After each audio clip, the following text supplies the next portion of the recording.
Bismillahirrahmanirrahim. Assalamualaikum warahmatullahi wabarakatuh. Alhamdulillah, anak-anakku sekalian, pada hari ini kita memasuki pelajaran fikih. Pelajaran fikih yang mana pada saat ini fikih kita sudah mencapai bab tayamum, yaitu halaman 9, bimbingan tayamum. Adapun kita mempelajari ilmu fikih itu wajib untuk keseharian kita. Kenapa? Karena setiap sesuatu pasti didasari dengan adanya ilmu fikih. Setiap amaliyah kita pasti didasari dengan ilmu fikih. Maka wajib kita harus mengetahui hukum-hukum atau cara-cara peribadahan kita, yaitu melalui ilmu fikih. Yang B, bimbingan tayamum, buka halaman 9, yang mana kita sudah kemarin praktek wudu. Alhamdulillah ada sebagian yang benar dan juga ada sebagian yang masih kurang. Bahwasannya nggak boleh wudu yang mana jika kita menuang gayung, ada air di gayung, kita berwudu di dalam gayungnya, itu nggak boleh. Misal langsung ngambil kumur-kumur, ngambil gayung, nyerok, itu nggak boleh hukumnya. Kenapa? Karena airnya jatuhnya langsung mustamal. Mustamal itu air yang sudah terkena, udah tercampur, misal tangan, ya kan, jadi air itu mustamal, jadi nggak boleh.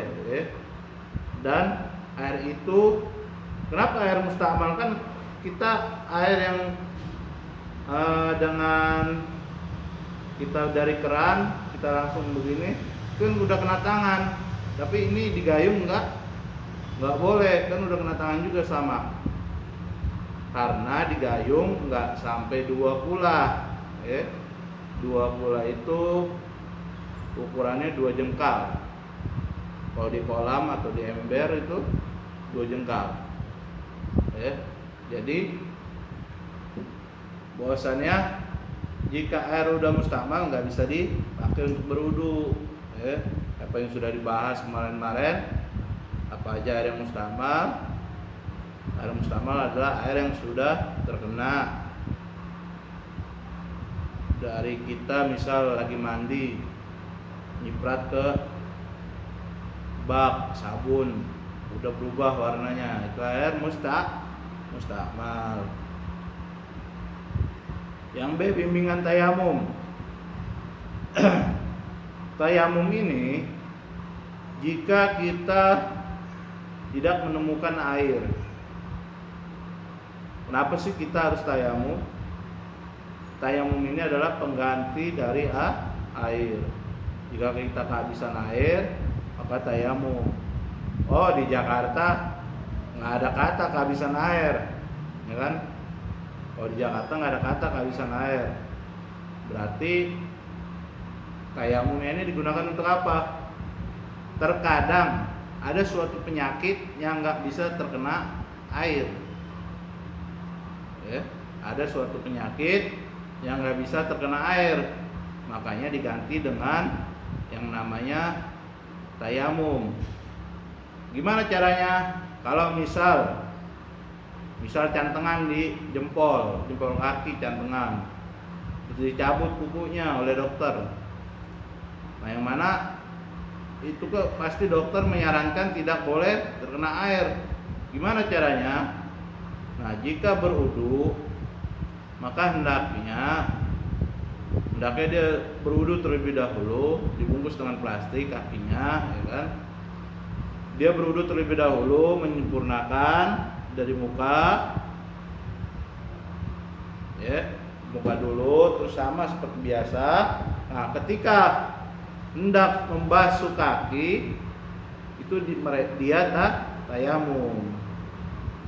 Ketika mau membasuh kaki, dia tayamum, gantinya dari wudu. Jadi enggak langsung tayamum, enggak, tapi berwudu dulu. Jadi jika seseorang sakit nggak boleh terkena air. Kalau cuma sakit koreng doang. Nah, kalau sakit dia di rumah sakit, otomatis dirawat ya tayamum langsung ya kan, nggak berwudu. Saya nggak pakai wudu dulu. Nah, kalau yang misal cantengan di kaki, dia hendaknya apa? Hendaknya dia berwudu dulu, membasuh dulu muka, tangan, kepala, baru hendak membasuh kaki. Dia niat bertayamum, yaitu dengan turab, itu debu, dengan debu. Jadi caranya gimana? Ditembok aja udah, caranya ditembok aja. Tembok, misal tembok nih, kita tempel terus begini, giniin dulu ya. Biar apa? Biar pasir-pasirnya tuh turun. Kalau pasirnya turun nggak diginiin dulu, yang ada kotor muka kita. Yang ada kotor muka kita. Nah, tayamum juga ini kaki enggak dipakai. Kalau tayamum ini ntar pembahasannya ada dah. Tayamum artinya kita baca dulu terlebih dahulu. Tayamum artinya menyengaja, yaitu menyengaja mengusapkan tanah ke wajah dan kedua tangan dengan beberapa syarat dan ketentuan. Hendaknya tanah nih, kalau di sini tanah ya kan. Jadi tanah, misalnya ya, tanah itu dibikin dulu, dan tanah itu harus suci, bukan bekas tai kucing misal, maaf aja ya kan, tai kucing misal, atau bekas kotoran lain. Jadi tanah itu harus suci baru bisa dipakai untuk bertayamum. Kalau tanah itu nggak bersuci, maka nggak bakal bisa dipakai untuk bertayamum. Dan hendaknya tanah terlebih dahulu caranya, tanah dulu baru diberikan, jangan tanah langsung usap, yang ada kotor muka kita. Tayamum adalah bersuci untuk menghilangkan hadas sebagai pengganti wudu. Sudah dijelaskan. Jadi tayamum adalah penghilang hadas sebagai pengganti wudu. Tayamum dilakukan apabila hendak melaksanakan ibadah yang harus berwudu terlebih dahulu, seperti sholat dan tawaf.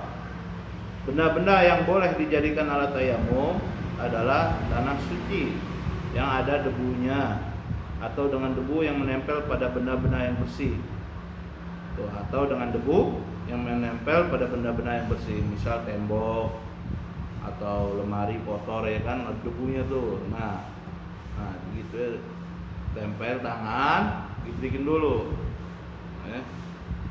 Jangan langsung. Bertayamum tidak diperbolehkan dengan tanah berlumpur, bernajis, ya kan, atau tanah yang masih berupa bongkahan.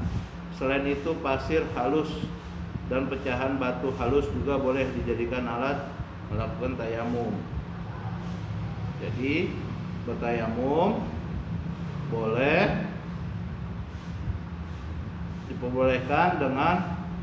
tidak diperbolehkan dengan tanah berlumpur. Tanah berlumpur nggak boleh tuh. Kalau tanah yang basah nggak boleh. Yang ada kotor. Tanahnya harus kering, bersih, ya kan, bersuci, ya kan, bernajis nggak boleh. Atau tanah yang masih berupa bongkahan, masih berupa bongkahan, kayak batu gitu. Tapi tanah, tapi udah masih kayak batu. Jadi nggak boleh seperti hal itu. Selain itu pasir halus dan pecahan batu halus juga boleh dijadikan alat melakukan tayamum. Perhatikanlah, benda-benda di bawah ini adalah alat yang bisa dijadikan untuk bersuci. Tanah kering, ini tayamum ya kan. Kalau tanah kering buat tayamum.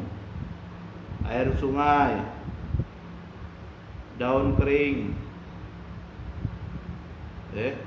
tanah kering, air sungai, daun kering, salju, air laut, air pancuran, batu kerikil, kayu, tisu, air hujan, air keran, batu kali. Jadi sebenarnya benda-benda yang bisa untuk bersuci itu adalah batu dan air. Kalau di dalam kitab, benda-benda yang diperbolehkan untuk bersuci batu dan air.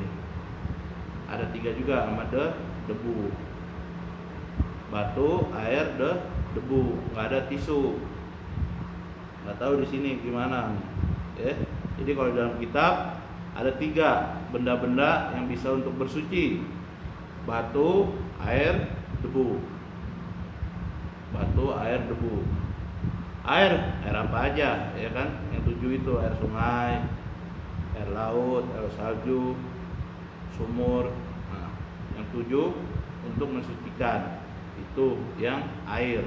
Adapun batu, nah itu batu istilahnya buat misal maaf aja buat istinja, ya kan? Nggak ada air buat istinja, nggak apa-apa untuk bersuci. Tapi jika ketemu air, maka hukumnya dibasuh dengan air.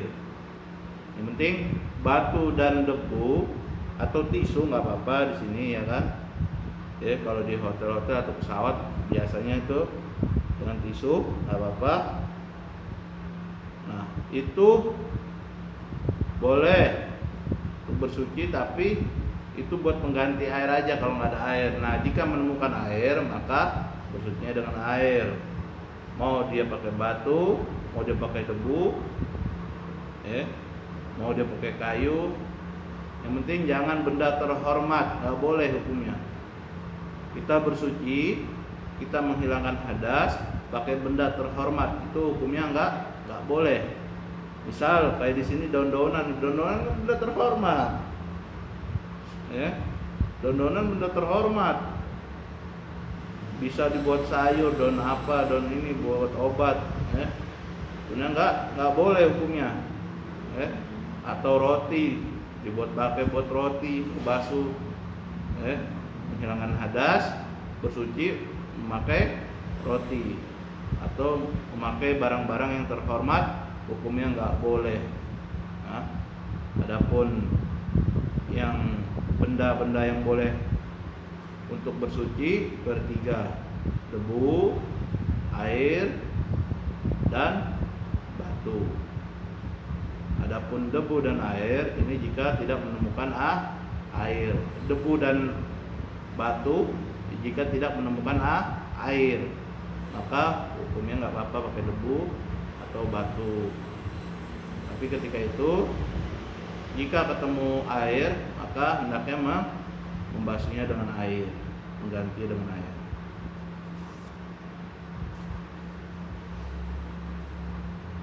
Satu sebab alasan melakukan tayamum. Ini sebabnya kenapa.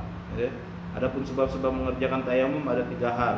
Yang pertama, tidak ada air karena musim kemarau panjang.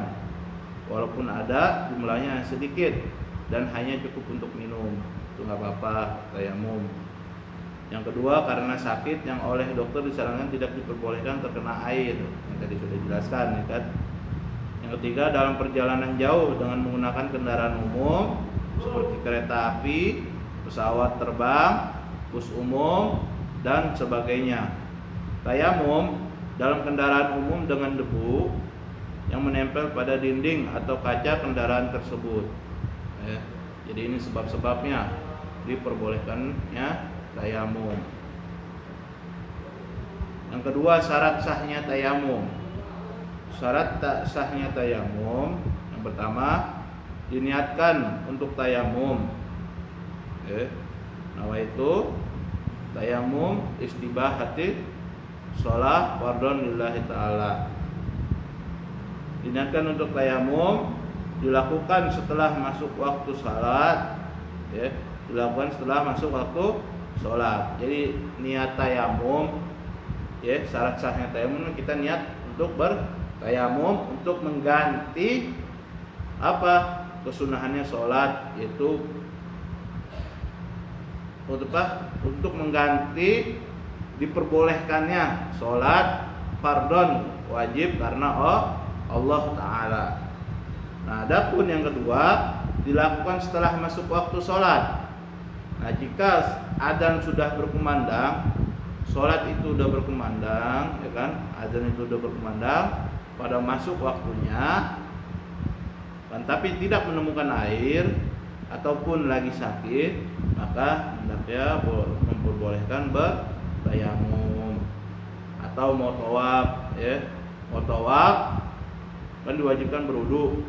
Nah, mau tawaf dia tidak menemukan air, maka hendaknya bertayamum.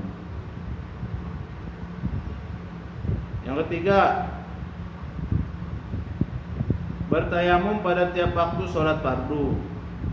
Jadi nggak ada yang namanya kayak wudu misal ya, wudunya zuhur dipakai, ini zuhur, ya, dia sholat berwudu, nah, terus masih ada wudunya sampai asar masih ada, di asar dia sholat langsung nggak berwudu. Karena kenapa? Karena dia masih mempunyai wudu, karena dia masih mempunyai wudu. Akan tetapi dengan bertayamum di sini bertayamum pada tiap waktu sholat fardu. Jadi jika masuk sholat fardu, sholat wajib, misal sholat zuhur, maka dia bertayamum. Terus jika masuk sholat asar gimana? Tetap bertayamumlah lagi. Gak ada memakai tayamum setelah sholat zuhur, ya. Jadi nggak kayak wudu. Kalau wudu kan boleh, ya. Kalau wudu boleh, kalau sampai dia tidak membatalkan, jika dia tidak membatalkan wudu. Dari zuhur dia masih mempunyai wudu, ya. Dia nggak membatalkan tuh sampai asar. Nanti di asar dia sholat lagi, itu boleh. Tapi kalau tayamum tidak. Jadi setiap waktu sholat masuk dia bertayamum, ya. Yang keempat, menggunakan tanah atau debu yang bersih dari najis dan kotoran. Jadi menggunakan tanah, bukan menggunakan tisu atau apalah kayu, bekas serutan kayu, enggak. Tapi menggunakan tanah atau debu yang bersih dari najis dan kotoran. Yang kelima, memenuhi alasan atau sebab melakukan tayamum. Memenuhi alasan atau sebab melakukan tayamum. Maksudnya apa? Yang kelima di sini, jika kita tidak menemukan air, misal di kampung sebelah dekat jaraknya, di situ ada air, ada sungai, ya maka nggak boleh kita bertayamum, harus menyamparinya untuk berwudu. Misal jauh, berapa kilo, 82 kilo, maka bolehlah kita bertayamum, maka kita boleh bertayamum. Jadi alasannya yang tepat, alasannya yang tepat. Jadi diperbolehkannya tayamum itu termasuk memenuhi alasan atau sebab untuk melakukan tayamum. Misalnya itu berobat, dokter menyarankan nggak boleh terkena air, termasuk sebabnya itu. Jadi harus ada sebabnya. Walaupun air itu nggak ada, tapi di kampung sebelah ada, tetap kita harus cari itu untuk berwudu. Kalau di kampung sebelah nggak ada di jauh, maka boleh bertayamum. Yang keenam, sudah berupaya atau berusaha mencari air namun tidak ditemukan. Jadi berusaha dulu, yang tadi sudah dijelaskan, jadi berusaha dulu. Nggak ada yang namanya nggak berusaha. Tiba-tiba air mati, di rumah mati, habis nggak nyala, sumurnya habis, bisa pakai sumur atau pakai ledang, ledang nggak nyala, bocor, lalu diperbaiki. Tapi di rumah lain ada, harus cari harus cari dimanapun itu berada, harus cari air tersebut. Jika tidak menemukan air, maka diperbolehkan bertayamum. Yang ketujuh, menghilangkan najis sebelum tayamum. Menghilangkan najis sebelum tayamum. Maksudnya adalah kita hendaknya bersih terlebih dahulu. Jangan kita bernajis. Misal pakaian ada kotoran, pakaian terkena darah, pakaian terkena nanah, jadi hendaknya menghilangkan najis sebelum tayamum. Jadi hendaknya semuanya itu harus dilakukan dengan bersih. Bertayamum juga harus hendak kita bersih terlebih dahulu. Yang ketiga, sunnah-sunnah ketika melaksanakan tayamum. Sunnah-sunnah ketika melaksanakan tayamum apa? Yang pertama adalah membaca basmalah. Yang kedua, menghadap ke arah kiblat. Menghadap ke arah kiblat. Kalau wudu enggak, mau menghadap mana aja enggak apa-apa. Yang ketiga, membaca doa ketika selesai tayamum. Membaca doa selesai tayamum. Yang keempat, dulukan tangan kanan daripada kiri. Dulukan tangan kanan daripada kiri. Yang kelima, meniup debu yang ada di telapak tangan. Tuh. Meniup debu yang ada di telapak tangan, atau gini nggak apa-apa, tuh tiup nggak apa-apa.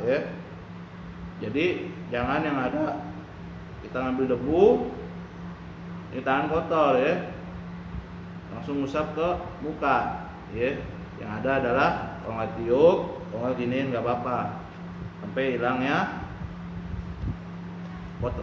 tanah-tanah yang kasar Menggosok sela jari setelah menyapu tangan hingga siku. Jadi begini kalau tayamum gitu gini. Pertama ini kanan nih, ini kanan, terus begini. Jangan bekasnya, jadi jangan begini tuh, jangan begini. Nah, kalau begini caranya, kalau begini caranya ngebasuh tangan kalau tayamum, begini, ini nggak sah. Kenapa? Karena ini sudah terpakai, terus dipakai lagi ke sini. Itu nggak sah hukumnya. Tapi yang benar begini, ini setengah, ini setengah nih, ini setengah kan, setengah. Nah pas balik begini, yang ini kena, ini kena ke sini hukumnya. Nah, itu baru, Kalau begini hukumnya nggak sah. Kenapa? Karena debunya udah mustakmal, udah pakai sama yang bawahnya. Jadi begini terlebih dahulu, baru begini, baru benar. Adapun muka terus biasa. Nanti pembahasannya ada di praktek tayamum. Jadi kalau tangan ya begitu, kalau tangan begitu basuhnya. Ini gini, baru begini. Begini, baru begini. Kenapa nggak boleh begini? Karena gitu, karena sisa dari sini nempel ke sini, hukumnya nggak sah, mustakmal. Jadi itu dia adalah sunnah-sunnah dan syarat sahnya wudu dan sebabnya. Syaratnya wudu ada syarat tayamum, sebab syarat sahnya tayamum, dan sunnah-sunnahnya syarat sahnya tayamum.